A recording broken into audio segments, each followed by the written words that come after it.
Chapter 23. A Call for Justice. You must not pass along false rumors. You must not cooperate with evil people by lying on the witness stand.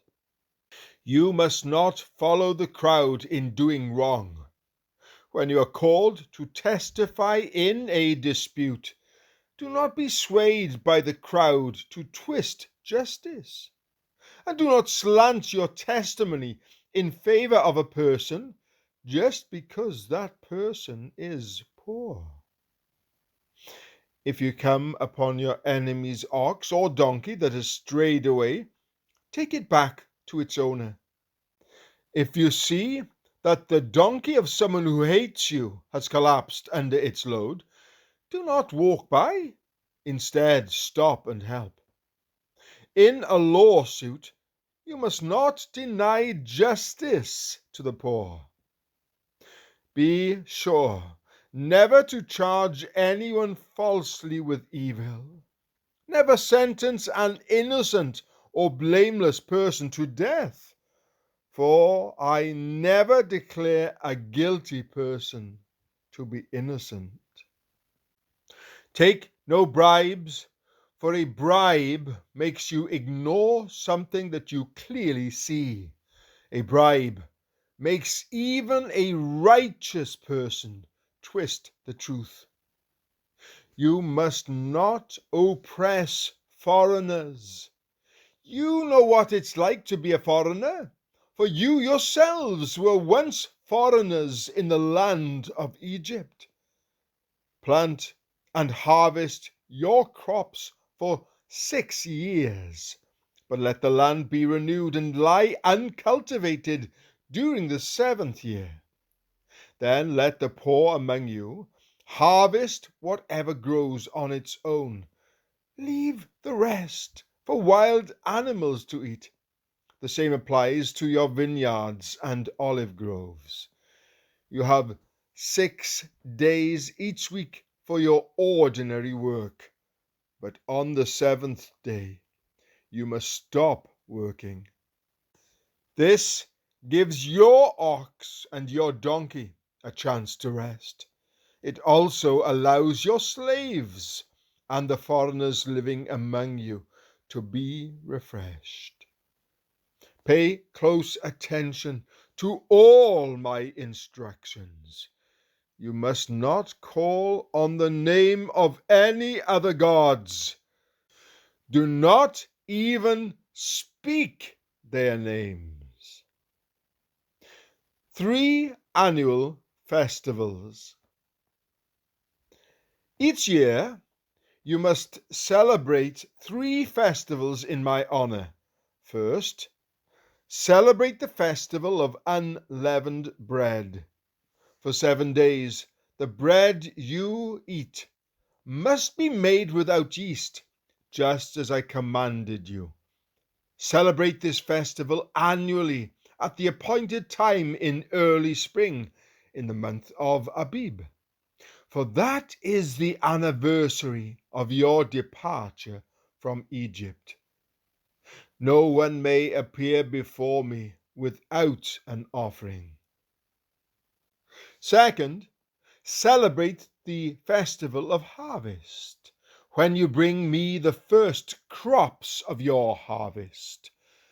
Finally, celebrate the festival of the final harvest at the end of the harvest season, when you have harvested all the crops from your fields. At these 3 times each year, every man in Israel must appear before the sovereign, the Lord. You must not offer the blood of my sacrificial offerings together with any baked goods containing yeast. And do not leave the fat from the festival offerings until the next morning. As you harvest your crops, bring the very best of the first harvest to the house of the Lord your God. you must not cook a young goat in its mother's milk. A promise of the Lord's presence. See, I am sending an angel before you to protect you on your journey and lead you safely to the place I have prepared for you.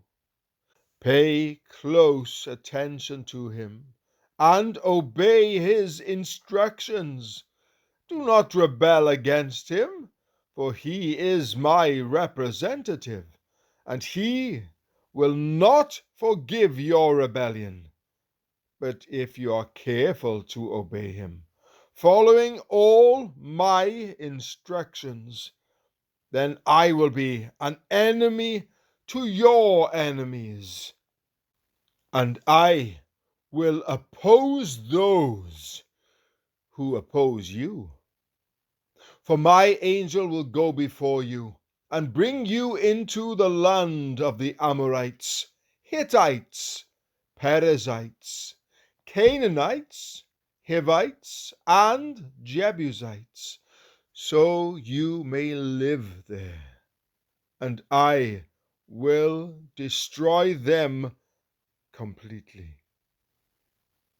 You must not worship the gods of these nations, or serve them in any way, or imitate their evil practices. Instead, you must utterly destroy them and smash their sacred pillars. You must serve only the Lord your God.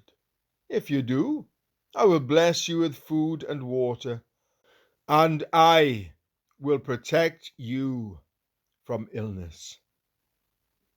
There will be no miscarriages or infertility in your land, and I will give you long, full lives ahead of you, and create panic among all the people whose lands you invade. I will make all your enemies turn and run. I will send terror ahead of you to drive out the Hivites, Canaanites, and Hittites. But I will not drive them out in a single year, because the land would become desolate and the wild animals would multiply and threaten you.